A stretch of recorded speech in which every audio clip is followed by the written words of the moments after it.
बिस्मिल्लाहिर्रहमानिर्रहीम। तमाम दोस्तों को वेलकम करते हैं अपने चैनल के ऊपर। और आज हमारी डिस्कशन का जो मौजू है, आज हम बात करेंगे कि एफबीआर ने रिसेंटली एक नई प्रॉब्लम खड़ी कर दी है ऐसे तमाम टैक्स फाइलर्स के लिए जिनकी रिटर्न्स जो थी वो 1 सितंबर 2023 से पहले सबमिट हो चुकी थी। उसमें एफबीआर ने यह किया कि 1 सितंबर के बाद एफबीआर ने जितनी भी सबमिटेड रिटर्न्स थी उनकी जो डिक्लेयर्ड प्रॉपर्टी का पोर्शन था उसमें से वैल्यूज़ जो हैं वो जैसे आपकी स्क्रीन के ऊपर है उन्होंने उसमें से उड़ा दी हैं। अब अगर आपने कोई भी रिटर्न जो है वो 31 अगस्त तक फाइल की हुई थी तो उसमें अगर आप देखेंगे सबमिटेड में जाके तो उसमें जितनी भी प्रॉपर्टीज़ हैं वो एफबीआर ने यहाँ से उड़ा दी हैं। और उसके बाद अभी आप देखें यहाँ पे तो साथ में अगर आपने कोई प्रॉपर्टी ऐड भी करनी है तो अभी यहाँ सबमिटेड रिटर्न में तो कोई बटन शो नहीं हो रहा, लेकिन शायद अब आप जाके जब ये रिवाइज रिटर्न फाइल करें तो शायद वहाँ पे आपको ये बटन्स जो हैं वो वहाँ पे शो होना शुरू हो जाएंगे। अब बात करते हैं कि एफबीआर ने ये किया क्यों है। तो जैसा कि आपको पता है कि एफबीआर ने पिछले साल 7E का जो कानून था वो लाया और वो भी इसी तरह ही जल्दबाजी में पिछली रिटर्न के ऊपर भी सबमिट कर दिया गया। उसमें यह कहा गया कि आपको 7E का भी जो रिटर्न है वो साथ में फाइल करना है, जबकि वो एक साथ इंडिपेंडेंट फाइलिंग थी। फिर उसके बाद कोर्ट की जजमेंट्स आ गई जिस पे कुछ लोगों ने जमा कराया और कुछ लोगों ने जमा नहीं करवाया। इसी तरह फिर आप जब ये सर्कुलर नंबर इनका 2 आया है उसमें उन्होंने ये कहा कि पंजाब की हद तक जो है वो 7E नहीं चार्ज होगा, क्योंकि उसके ऊपर लाहौर हाई कोर्ट की जो है वो जजमेंट है और उस जजमेंट की वजह से कम से कम पंजाब के अंदर जो है ये 7E लागू नहीं होगा। तो अब इन्होंने किया ये है कि जिन ऐसे तमाम अफराद जिन्होंने 7E में अपनी प्रॉपर्टीज़ डिक्लेयर नहीं की हुई थी, जो कि यहाँ पे अगर आप जाएंगे जैसे कि यहाँ पे टैक्स चार्जेबल के अंदर तो ये वाली जो टैब है इसके अंदर जितनी प्रॉपर्टीज़ आ रही थी, अगर जिन लोगों ने यहाँ पे प्रॉपर्टीज़ अपनी डिक्लेयर नहीं की उन तमाम अफराद का इन्होंने जाके जो वेल्थ स्टेटमेंट है उसके अंदर जितनी भी एग्रीकल्चर, रेजिडेंशियल या कमर्शियल प्रॉपर्टी थी या इंडस्ट्रियल प्रॉपर्टी थी तो उन्होंने वो वाली जो फील्ड्स हैं उसमें से डाटा डिलीट कर दिया है। और अब कहा यह जा रहा है कि इस रिटर्न को आपको सबमिट करना है, रिवाइज़ करना है और रिवाइज़ करने के बाद जाके आप ये पहले टैक्स चार्जेबल की टैब में जाके प्रॉपर्टी 7E में डिक्लेयर करेंगे, वहाँ पे आप उनकी वैल्यू डालेंगे और वैल्यू डालने के बाद आप वहाँ पे लिखेंगे कि अगर वो टैक्स एग्जेम्प्ट है तो वहाँ पे एग्जेम्प्टेड में आप डालेंगे उसको, और अदरवाइज़ आपको जो भी उसके ऊपर टैक्स कैलकुलेशन बनती है वो आप उसके ऊपर ड्यू टैक्सेस जो हैं वो अपने पे करें। अगर नहीं बनता तो भी प्रॉपर्टी के जाके 7E की टैब में डिक्लेयर करें, उसके बाद जाके आप यहाँ पे अपनी प्रॉपर्टीज़ को शो कर सकते हैं। हालांकि उन्होंने अपनी अर्नड इनकम के ऊपर जो उनके ड्यू टैक्सेस थे वो भी दे चुके हैं, लेकिन एफबीआर का अचानक ये वैल्यूज़ जो है डिलीट कर देना बग़ैर किसी नोटिफिकेशन के, बग़ैर किसी प्रायर सर्कुलर के, बग़ैर किसी प्रायर इंस्ट्रक्शन के, ये इंतहाई ज़्यादती है। और दूसरा अब ये भी देखना होगा कि क्या इनके पास ये कॉन्स्टिट्यूशनल राइट मौजूद है कि ये जाके किसी भी बंदे का जो डाटा इनके पास सेव है उसको जाके ये सबमिटेड रिटर्न से डिलीट कर सकते हैं। जबकि अगर आप देखें तो इसके ऊपर जो इस इशू को रिसेंटली जो पाकिस्तान टैक्स बार है उसने भी उठाया है और उन्होंने चेयरमैन एफबीआर जो है मलिक अमजद ज़ुबैर टिवाना उनको 2 सितंबर को लेटर लिखा। उस लेटर के अंदर उन्होंने बड़ा क्लियरली ये एफबीआर को बावर कराने की कोशिश की है कि इससे पहले भी ये टाइमली जब इन्होंने ये काम किया तो ये IRS 2.0 लेके आ गए। उस वक्त फाइलिंग का टाइम था, जितने भी टैक्स प्रैक्टिशनर्स थे, टैक्स प्रोफेशनल्स थे,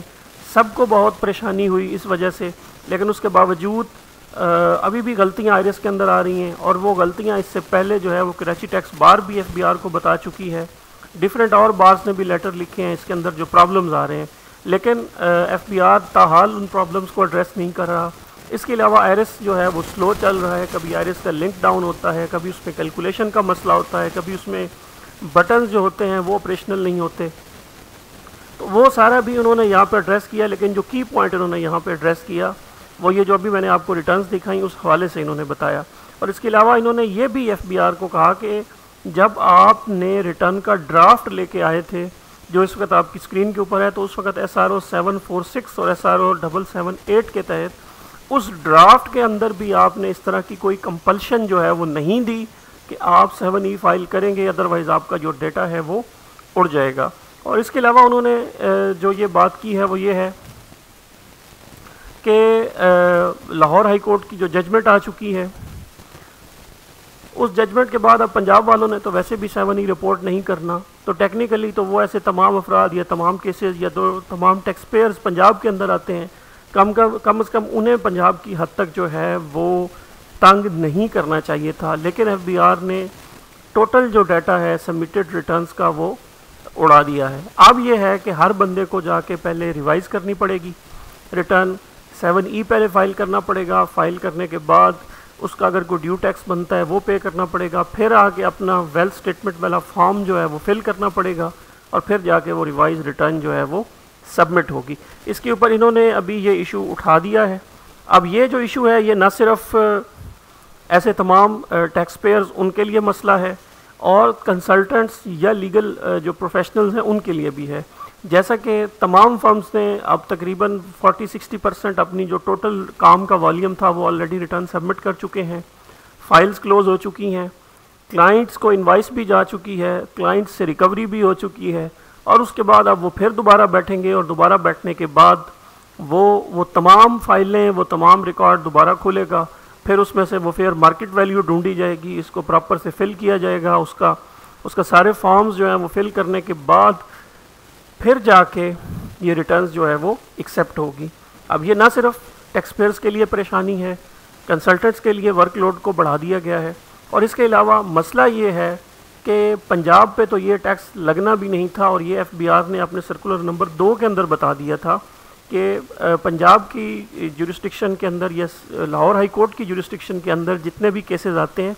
उनके ऊपर तो इन्होंने वैसे भी इस कानून में लागू नहीं होना था। तो भाई अगर लागू नहीं होना था तो फिर पंजाब की हद तक जो उसकी जुरिस्डिक्शन के अंदर केसेस आते हैं कम से कम उनके ऊपर तो ये काम ना किया जाता। बहरहाल FBI ने अभी ये यूनानिमसली जितनी भी सबमिटेड रिटर्न्स थी 1 सितंबर के बाद उनका डेटा डिलीट कर दिया है। अभी पाकिस्तान टैक्स बार ने भी उन्हें कहा है कि जब आप फॉर्म जो है वो अवेलेबल करेंगे उसके बाद टैक्स पेयर के पास 90 दिन का टाइम है। तो इसका मतलब है कि अभी तक आपके जो फॉर्म्स हैं और आपकी जो आईआरएस के ऊपर जो रिटर्न का फॉर्म है उसकी पॉलिसीज़ ही जब तक क्लियर नहीं है तो जाहिर है अभी तक फिर हम 90 दिन कहाँ से कैलकुलेट करेंगे। तो इन्होंने इस बात को भी उठाया है और ये लेटर जो है वो लिखा गया है जिसमें टैक्स पेयर्स की, कंसल्टेंट्स की और ये तमाम जो परेशानियां हैं उस पर उन्होंने डिटेल में लिख के ये लेटर उनको दिया है। और ये FBI की तरफ से एक बहुत बड़ी ज़्यादती है कि बग़ैर बताए हुए, बग़ैर नोटिफाई किए हुए उन्होंने ख़ुद से ही वहाँ बैठे हुए डिसीजन किया और सबमिटेड रिटर्न्स में से खुद ही जाके डेटा डिलीट कर दिया। अब ये मुझे जो लग रहा है कि ये कोई टेक्निकल एरर नहीं है, ये इंटेंशनल किया गया है क्योंकि इंतहाई जाती है। और मैं उम्मीद करता हूँ कि जितनी भी बार्स हैं, जितने भी लॉयर्स हैं, वो सारे भी इस पॉइंट को और जो भी इन्होंने ये अनकॉन्स्टिट्यूशनल और लीगल हरकत की है इसके ऊपर जो है वो यकीनन अपने जो रिस्पेक्टिव एपलेट फोरम्स हैं उसके ऊपर इस मसले को उठाएंगे। आप तमाम अफराद जो इस वीडियो को सुन रहे हैं, आपका भी ये फ़र्ज़ बनता है, अगर आप कोई लॉयर हैं, कोई प्रोफेशनल हैं, किसी प्रोफेशनल अकाउंटिंग या लीगल या टैक्स बॉडी का हिस्सा हैं, तो अपने अपने फोरम्स के ऊपर इस मसले को जाके उठाइए ताकि ये मसला जो है हल हो सके। और FBI जो ना